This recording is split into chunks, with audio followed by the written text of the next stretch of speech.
নমস্কার বন্ধুরা, আমি ডক্টর আশিস। আপনাদের সকলকে স্বাগতম জানাই আজকের এই বিশেষ পর্বে। আজ আমরা মানব ইতিহাসের সেই সব গভীরতম এবং রহস্যময় প্রশ্নগুলো নিয়ে আলোচনা করব, যা যুগ যুগ ধরে আমাদের মনকে নাড়া দিয়ে আসছে। মৃত্যুর পর আমাদের চেতনার কি হয়? আত্মা কি সত্যিই অমর? আর তথাকথিত ভূত বা প্রেতাত্মা কি কেবলই কল্পনা, নাকি এর পিছনে লুকিয়ে আছে কোনো বৈজ্ঞানিক সত্য? প্রচলিত বিশ্বাস, লোককথা এবং ধর্মীয় অনুভূতির বাইরে গিয়ে আমরা আজ আধুনিক পদার্থবিদ্যা, মনোবিজ্ঞান এবং নিউরোসায়েন্সের দৃষ্টিকোণ থেকে এই প্রশ্নগুলোর বৈজ্ঞানিক বিশ্লেষণ করব। চলুন এই অজানা রহস্যের গভীরে প্রবেশ করা যাক। সনাতন ধর্ম আমাদের শেখায় যে আত্মা এক অবিনশ্বর সত্তা। শরীর নশ্বর হলেও আত্মা নয়। এটি কেবল এক দেহ থেকে অন্য দেহে স্থানান্তরিত হয়, যা আমরা পুনর্জন্ম বা রিকার্নেশন নামে জানি। এই প্রক্রিয়াটি একটি নিরন্তর চক্র বা ভবচক্র। মৃত্যু আসলে কোনো শেষ নয়, বরং এটি এক অবস্থা থেকে অন্য অবস্থায় যাওয়ার মধ্যবর্তী এক স্থানান্তর বা ট্রানজিশন।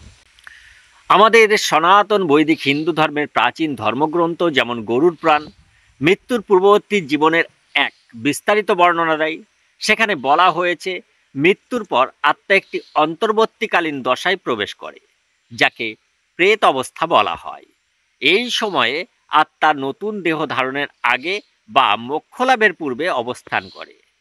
এখানে একটি গুরুত্বপূর্ণ দিক হলো, যদি কোনো আত্মা তার জীবদ্দশায় তীব্র কামনা, অপূর্ণ ইচ্ছা, হিংসা বা প্রতিশোধের মতো শক্তিশালী আবেগ পুষে রাখে, অথবা যদি কোনো অস্বাভাবিক বা অকাল মৃত্যু ঘটে, তবে সেই আত্মা তার স্বাভাবিক স্থানান্তর প্রক্রিয়া থেকে বিচ্যুত হতে পারে। এই বিচ্যুতিকে বলা হয় অপূর্ণগতি।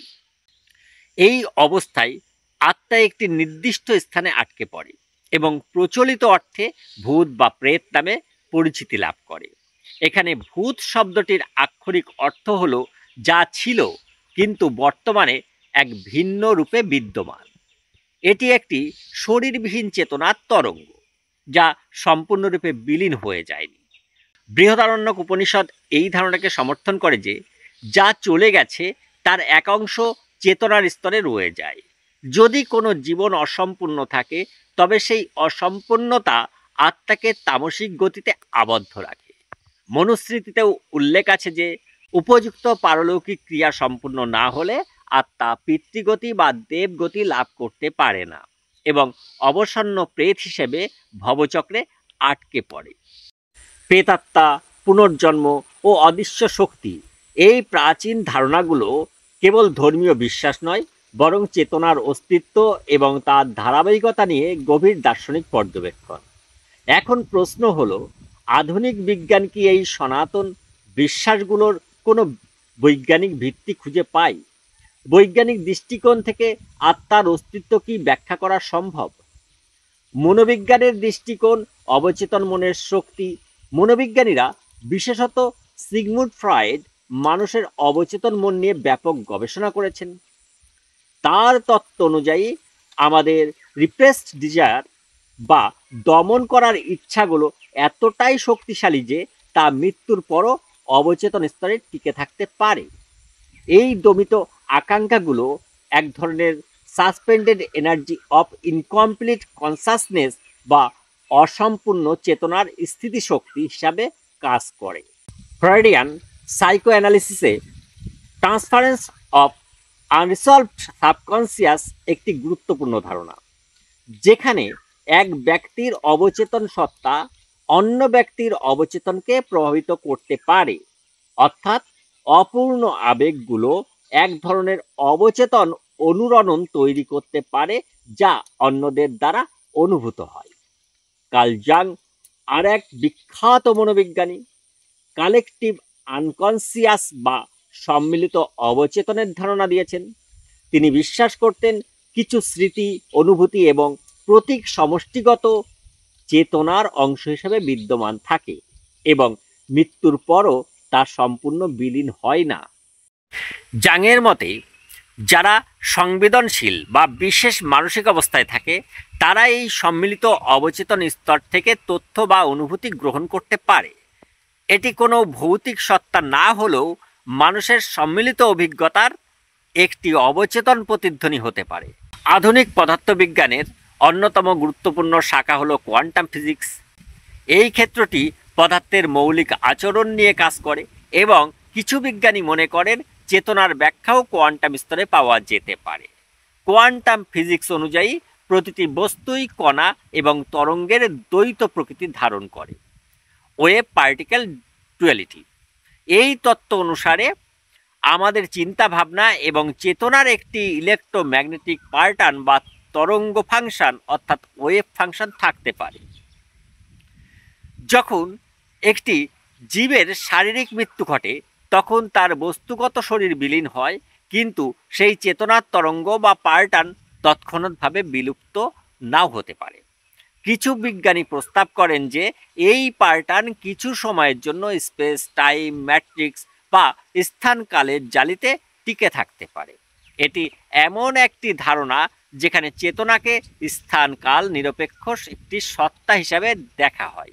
এই ধারণার ভিত্তিতেই নন লোকাল এনার্জি বা অস্থানীয় শক্তির ধারণা চলে আসে।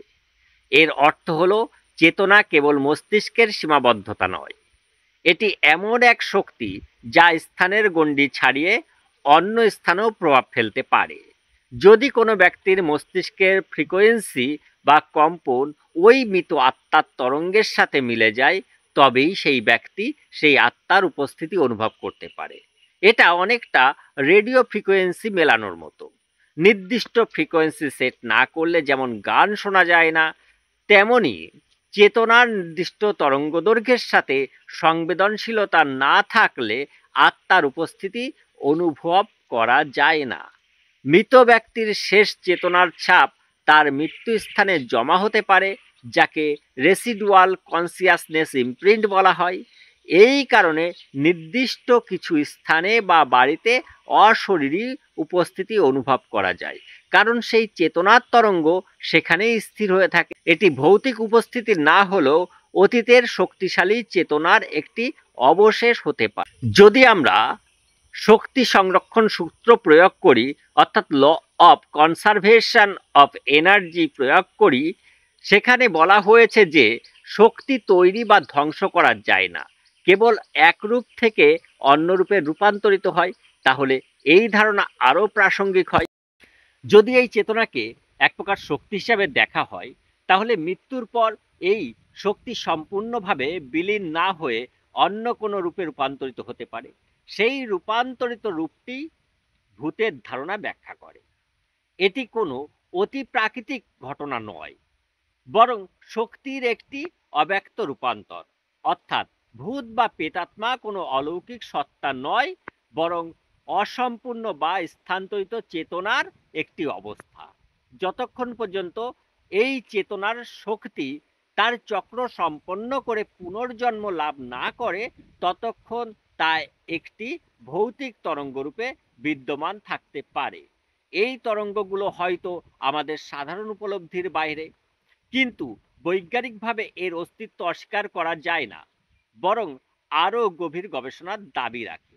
সুতরাং ভূত বা প্রেত বা আত্মার ধারণা কেবল কল্পনার বিষয় নয়, এটি সাংস্কৃতিক, ধর্মীয়, মনোবৈজ্ঞানিক এবং এমনকি কোয়ান্টাম ফিজিক্সের দৃষ্টিকোণ থেকেও বিশ্লেষণযোগ্য। এখানে ভয়ের চেয়েও বেশি প্রয়োজন হলো বৈজ্ঞানিক কৌতূহল এবং একটি উন্মুক্ত মন। যদি আপনি কখনো এমন কিছু অনুভব করেন, তবে তা ভয়ের কারণ না হয়ে আপনার মস্তিষ্কের নির্দিষ্ট ফ্রিকোয়েন্সির সংবেদনশীলতার একটি প্রমাণ হতে পারে। এটি আপনার চেতনার সেই সূক্ষ্ম তরঙ্গদৈর্ঘ্যের সাথে মিলে যাওয়া যা অন্যেরা হয়তো অনুভব করতে পারে না। সনাতন বৈদিক হিন্দু ধর্ম এবং আধুনিক বিজ্ঞান উভয়ই নির্দেশ করে যে জীবনের পরিসমাপ্তি মানে চেতনার সম্পূর্ণ বিনাশ নয়, বরং এটি একটি ভিন্ন স্তরের অস্তিত্বের সূচনা হতে পারে। এই বিষয়গুলো নিয়ে আরও গবেষণা এবং আলোচনা প্রয়োজন, যা আমাদের মহাবিশ্ব এবং আমাদের নিজেদের সম্পর্কে আরও গভীর ধারণা দেবে। আপনাদের মূল্যবান সময় দিয়ে আমাদের ভিডিওটি দেখার জন্য অসংখ্য ধন্যবাদ। যদি আজকের এই বৈজ্ঞানিক বিশ্লেষণ আপনাদের ভালো লেগে থাকে, তবে অবশ্যই লাইক করুন, আপনাদের মতামত কমেন্ট করে জানান এবং বন্ধুদের সাথে শেয়ার করুন।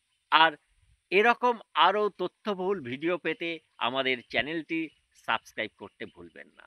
সকলকে অনেক ধন্যবাদ ও নমস্কার জানিয়ে এখানেই শেষ করলাম।